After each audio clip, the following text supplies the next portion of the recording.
हमारे देश में आजकल त्योहारों का पता कैसे चलता है? जब कोई ई कॉमर्स कंपनी अपने सेल का ऐलान करती है, बात चाहे फिर अमेजन की ग्रेट इंडियन फेस्टिवल सेल की हो या फिर फ्लिपकार्ट की बिग बिलियन डेज सेल का हो। और दूसरी चीज़ क्या होता है कि हम और आप इन सेल्स का बेसब्री से इंतजार करते हैं। रीज़न इसका ये होता है कि इस सेल में हमें तगड़े ऑफर्स और कार्ड डिस्काउंट्स वगैरह देखने को मिलते हैं, लेकिन एक पेज इन सब में ज़रूर फंस जाता है।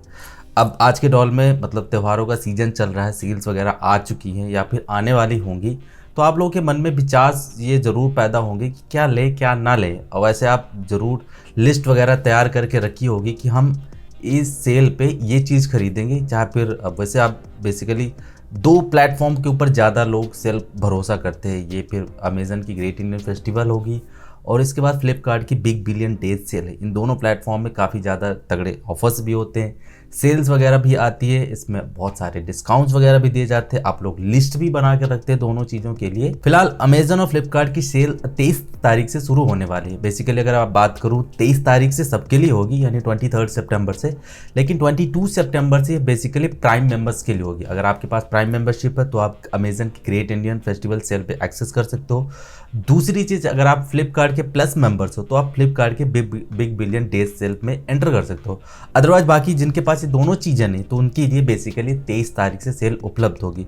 लेकिन एक चीज़ ज़रूर होता है, ये फ्लिपकार्ट और अमेजन दोनों पार्शलिटी करते हैं, प्राइम मेंबर्स को ज़्यादा डिस्काउंट वगैरह दे देते हैं। मतलब उनको शिपिंग का कॉस्ट जो होता है वो भी कम हो जाता है। इसके बाद नो EMI कॉस्ट वगैरह जो चीज़ें कुछ ऐसे मिलते हैं, मैंने ये नोटिस किया हुआ है। तो दोनों ही प्लेटफॉर्म आपको सेल वगैरह आपको तगड़े ऑफर्स देंगे और आप इनमें ज़रूरत के हिसाब से डिस्काउंट भी मिलेगा। आप इसमें आराम से ख़रीदारी भी कर सकते हो। लेकिन ऑनलाइन ख़रीदारी के साथ साथ कुछ ऐसी चीज़ें होती हैं जिनका सामना आपको पड़ जाता है कभी कभार, और शायद हो सकता है आपको नुकसान भी उठाना पड़ सकता है।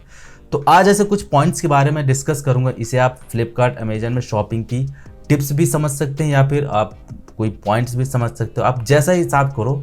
तो कुछ पॉइंट्स के बारे में डिस्कस करूंगा इस वाले वीडियो में, शायद आपको एक हेल्प मिल जाए और शायद आने वाले फ्यूचर में जब भी कभी आप शॉपिंग वगैरह करें तो आप धोखाधड़ी फ्रॉड वगैरह से बच के रहें, क्योंकि सेल्स वगैरह में ज़्यादा फ्रॉड होने के चांसेस बढ़ जाते हैं, क्योंकि वेबसाइट पे ट्रैफिक बढ़ता है, कुछ तगड़े ऑफर्स भी होते हैं, डिस्काउंट्स भी दिए जाते हैं, जिसकी वजह से ये थोड़ा सा रिस्की मामला पड़ जाता है, क्योंकि इनमें ज़्यादा चांसेस हो सकते हैं कि आपके साथ धोखाधड़ी या फिर कुछ फ्रॉड्स वगैरह हो सकते हैं। तो आज की इस वीडियो में कुछ पॉइंट्स ऐसे हैं, 7-8 पॉइंट हैं जिनके बारे में डिस्कशन करूंगा। शायद हो सकता है कि फ्यूचर में जब भी कभी आप शॉपिंग करो तो आपको इन पॉइंट्स में ध्यान दो और शायद हो सकता है आप फ्रॉड वगैरह से या धोखाधड़ी से हमेशा अपने आप को दूर रख सको। कुछ ऐसी बातें बताऊंगा जिसमें आपको फ़ायदा भी होगा प्लस फ्रॉड वगैरह भी नहीं होगा। तो इन सब चीज़ों को ध्यान रखते हुए एक चीज़ ज़रूर आपसे है कि अगर आप चैनल पर नए हो तो प्लीज़ सब्सक्राइब करके बेल नोटिफिकेशन ज़रूर प्रेस कर देना। पहला पॉइंट ये है कि अगर आप कोई सामान लेने जा रहे हो तो आप सेलर का ज़रूर ध्यान रखें। 90% ऐसा केस होता है कि हम जल्दबाजी में शॉपिंग करते हैं लेकिन सेलर्स वगैरह को ध्यान नहीं रखा करते। आप ऐसे फ़ोन परचेज कर लेते हैं लेकिन सेलर्स को आप भूल जाते हैं। तो अगर जिन सेलर्स पे ई कॉमर्स ने मतलब जो कंपनी चाहे अमेजन और फ्लिपकार्ट ने अगर अच्छी खासी रेटिंग दे रखी तो आप उससे ही आप खरीदारी करें। अगर आप अमेजन से शॉपिंग कर रहे हैं तो फिर अमेजन फुलफिल्ड वाला सेलर होना चाहिए, और अगर आप फ्लिपकार्ट से शॉपिंग करने जा रहे हैं तो फ्लिपकार्ट अप्रूव्ड सेलर होना चाहिए। तो बेसिकली अगर आप सेलर्स को अगर ध्यान रखोगे तो शायद हो सकता है कि आपका सामान आपके पास जल्दी आ जाए और टाइमली आ जाए। मतलब ऐसा कोई फ्रॉड ना हो जिससे होता है, क्योंकि हम ये बेसिक मानसिकता होती है कि जब हम शॉपिंग में डिस्काउंट्स वगैरह ज़्यादा देखते हैं तो सेलर वगैरह में हम ध्यान नहीं देते कि कौन सा कहाँ है, बस हमें उस सामान से मतलब होता है। तो सेलर का ज़रूर चेकआउट कर ले, सेलर को आप एक बार ज़रूर देख लें कि उसको कितनी रेटिंग फ्लिपकार्ट थ्रू या फिर अमेजन के द्वारा दी गई है। दूसरा पॉइंट है प्रोडक्ट की जांच करें। एक स्मार्ट बायर जो होता है वो अपने पैसे को एक सही जगह इन्वेस्ट करता है। कई बार क्या होता है कि हम बेसिकली डिस्काउंट्स पे ज़्यादा फोकस करते हैं, प्रोडक्ट को ज़्यादा ध्यान नहीं देते हैं। तो एक बार मैं ज़रूर आपसे कहना चाहूँगा कि जब भी आप कोई सामान लेने जा रहे हो या फिर परचेज करने जा रहे हो तो एक बार उस प्रोडक्ट को देखें और उसकी एक ऑफिशियल साइट में जाके उस प्रोडक्ट के बारे में सही इन्फॉर्मेशन ले लें। तो शायद हो सकता है कि आपको एक सही प्रोडक्ट आप चूज़ कर पाएँ। और दूसरी चीज़, आपको ये जो फ्रॉड्स वगैरह हैं, ये प्रोडक्ट के नाम पे जो फ्रॉड्स चलते हैं, ऑफर्स के नाम पे जो फ्रॉड्स कर चलते हैं, वो आपके साथ ना हो। तो एक बार मैं ज़रूर आपको सजेस्ट करूँगा कि ऑफिशियल वेबसाइट जाके उस प्रोडक्ट के बारे में पूरी जानकारी अपने पास इकट्ठा करें। थर्ड पॉइंट है ग्रॉसरी वाले सामान पे ज़्यादा आप ध्यान दें।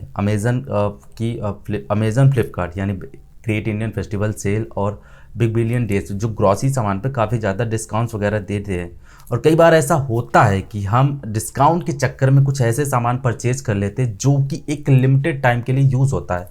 कभी कभार होता है कि जैसे हम ग्रॉसरी वगैरह परचेज करते हैं तो हम उन सामान को भी परचेज कर लेते जो एक लिमिटेड टाइम बाद ख़राब हो जाता। तो इस चीज़ का ज़रूर आप ध्यान रखिए, अगर ग्रॉसरी आप इन दोनों प्लेटफॉर्म से परचेज कर रहे हैं तो सामान हमेशा वही सिलेक्ट करें जो कि आप जितने दिन में आप उसे यूज़ कर सकते हैं। अदरवाइज़ क्या होता है कि अगर आप खरीद लोगे तो इसके बाद आप यूज़ नहीं कर पाओगे और आपका पैसा वेस्ट चला जाएगा। तो बेसिकली इस पॉइंट्स को ज़रूर आप ध्यान दो कि जो भी सामान परचेज करो उसकी एक्सपायरी डेट के हिसाब से ही आप परचेज करो, ताकि उस दिन के अंदर उस सामान का आप यूज़ कर सकें। फोर्थ पॉइंट है कैशबैक के चक्कर में ना फंसे। कई बार कभी कभार ऐसा होता है, फ्लिपकार्ट और अमेजन की साल की सबसे बड़ी सेल के दौरान कैशबैक वगैरह बहुत तगड़े ऑफर्स किए जाते हैं। इसमें क्या होता है कि फिक्स प्राइस के बावजूद इसमें कैशबैक के चक्कर में हम फंस जाते हैं। रीजंस क्या होता है कि कैशबैक में बहुत सारे टर्म एंड कंडीशंस होते हैं। तो बेसिकली जब भी आप कोई सामान खरीदने जाएं ऑनलाइन वेबसाइट से, तो एक बार ये कैशबैक वाली टर्म कंडीशंस ज़रूर पढ़ लें। और बेसिकली मैं तो यही सजेस्ट करूँगा कि कैशबैक के लफेड़े में ना फंसे, आप डायरेक्ट जाएं, क्योंकि कभी कभार होता है कैशबैक के चक्कर उस प्रोडक्ट का जो हम खरीदने जा रहे हैं उसका प्राइस हाई हो जाता है, और अगर विदाउट कैशबैक के अगर आप प्रोडक्ट को लेने जाओगे तो आपको सही रेंज में मिल जाएगा। तो बेसिकली कैशबैक के लफेड़े में ना फंसो, क्योंकि इनमें बहुत सारे झंझट होते हैं, तो इसमें बहुत सारे टर्म एंड कंडीशंस वगैरह भी होते हैं। फिफ्थ पॉइंट मेरा ये है कि बेसिकली आप रिव्यू और रेटिंग में ज़रूर ध्यान दो। कभी कभार ऐसा होता है कि हम कोई सामान लेने जाते हैं, हम रिव्यू और रेटिंग पर ध्यान नहीं देते, हम डायरेक्टली उसे परचेज कर लेते हैं। बाद में क्या होता है कि हम वो ख़राब होता है या फिर डिफेक्टिव पीस निकल जाता है। कभी कभी सेलर की वजह से चीज़ें भी दिक्कत हो सकती है। तो एक बार जब भी कोई प्रोडक्ट आप सेलेक्ट कर रहे हो तो एक बार उस प्रोडक्ट के पेज पे जाके उसके रिव्यूज़ को, खासकर लेटेस्ट रिव्यूज़ जो होते हैं उनको एक बार ज़रूर आप चेक कर लें कि आपका जो सामान खरीदने जा रहे हो वो सही है, सही नहीं है, सही सलामत है, सेलर का क्या रिस्पॉन्स है, आखिर इसकी क्या वारंटी वगैरह, ये सब चीज़ें आप एक बार ज़रूर ट्राई कर सकते हो। कुछ लेटेस्ट रिव्यू भी पढ़ सकते हो उस प्रोडक्ट के बारे में, शायद हो सकता है। मैं बेसिकली यही कहना चाहूँगा कि जो भी आप सामान परचेज करो उसको पूरी तरह से उसकी जांच पड़ताल ज़रूर कर लें। सिक्स्थ पॉइंट मेरा यह है कि नो EMI कॉस्ट। इसमें क्या होता है कि कई बार हम सेल के दौरान नो EMI कॉस्ट ऑफ़र किया जाता है, और हम लोग ये ज़रूर अपने दिमाग में होते हैं कि हमें कोई पैसा वगैरह नहीं देना पड़ेगा एक्स्ट्रा, जो कि इंटरेस्ट वगैरह होता है। लेकिन कभी कभार ऐसा होता है कि जब इनके टर्म एंड कंडीशंस में ऐसा चीज़ें होती है जो हमें कुछ एडिशनल चीज़ें लगाई जा सकती है। फॉर एग्जांपल मान लो कि आपने फ़ोन खरीदा, उसका EMI मान लो 1000 रुपये आया, लेकिन जब फाइनल बिल बनता है ना क्रेडिट कार्ड या डेबिट कार्ड में, तो उसमें GST, IGST वगैरह फिर ऐसे कुछ चीज़ें ऐड की जाती है। तो मैं बेसिकली यही सजेस्ट करूँगा कि नो EMI के झंझट में ना पड़ो, क्योंकि इसमें बहुत ही लफेड़े होते हैं, बहुत ही लफड़े होते हैं। मैं तो यही कहना चाहूँगा। दूसरी चीज़, इनमें बहुत सारी ऐसे टर्म एंड कंडीशंस होते हैं, तो एक बार no EMI cost order place करने से पहले इन चीज़ों को ज़रूर आप चेकआउट करो, और इसका टर्म एंड कंडीशन वाला पेज में ज़रूर एक बार पढ़ लो कि क्या क्या इसमें शर्तें वगैरह दी जाती है। उसके बाद जब पूरी तरह से श्योर हो जाओ तो नो EMI कॉस्ट पे आप ऑर्डर कर सकते हैं। अदरवाइज मैं यही सजेस्ट करूँगा कि बेसिकली आप ना ही करो तो ज़्यादा सही होता है। कभी कभी कई ऐसे हिडन चार्ज होते हैं जो कि हमें नहीं पता चलते, बाद में जब ये बिल के साथ ऐड होते हैं तब पता चलते हैं। तो इसलिए नो EMI कॉस्ट करने से पहले थोड़ा सा आप जांच पड़ताल ज़रूर कर लो, एक स्मार्ट बायर की तरह। तो 6 पॉइंट जो भी मेरा अगला पॉइंट है वो है एक प्रोडक्ट की प्राइस, MRP वगैरह जो होती है। अमेजन की ग्रेट इंडियन फेस्टिवल और फ्लिपकार्ट की बिग बिलियन डेज में लगभग आपको 80% तक का छूट ऑफर्स वगैरह देखने को मिल जाता है।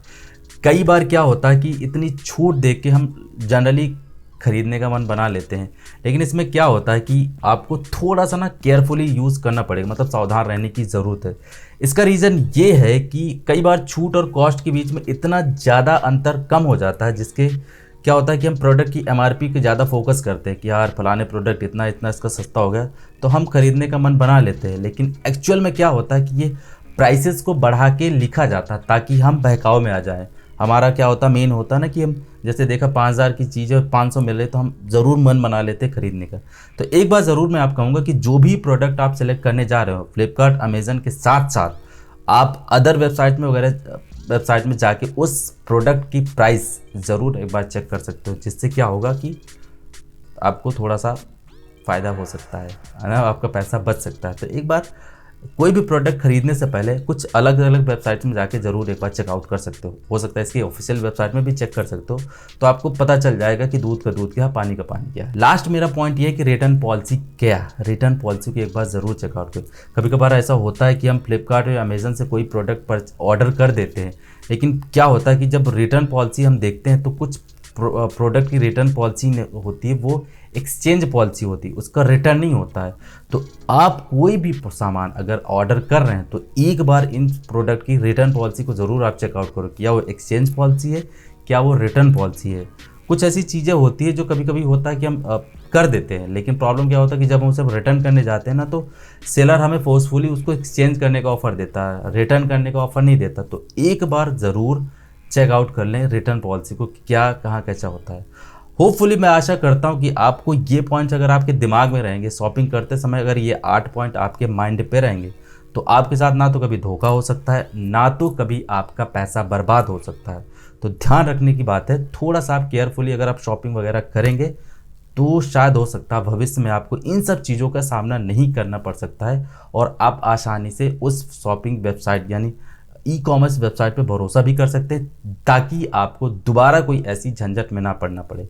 थोड़ी सी मेहनत करनी पड़ेगी, लेकिन हो सकता है शायद आप मुक्ति पा जाओ इन सब चीज़ों से। होपफुली आपको वीडियो पसंद आएगा, अगर पसंद आया तो प्लीज़ लाइक से सब्सक्राइब ज़रूर कर देना। मेरा नाम है विकास, मिलता हूँ नेक्स्ट वीडियो में, तब तक के लिए take care, bye bye and always keep smiling. जय हिंद।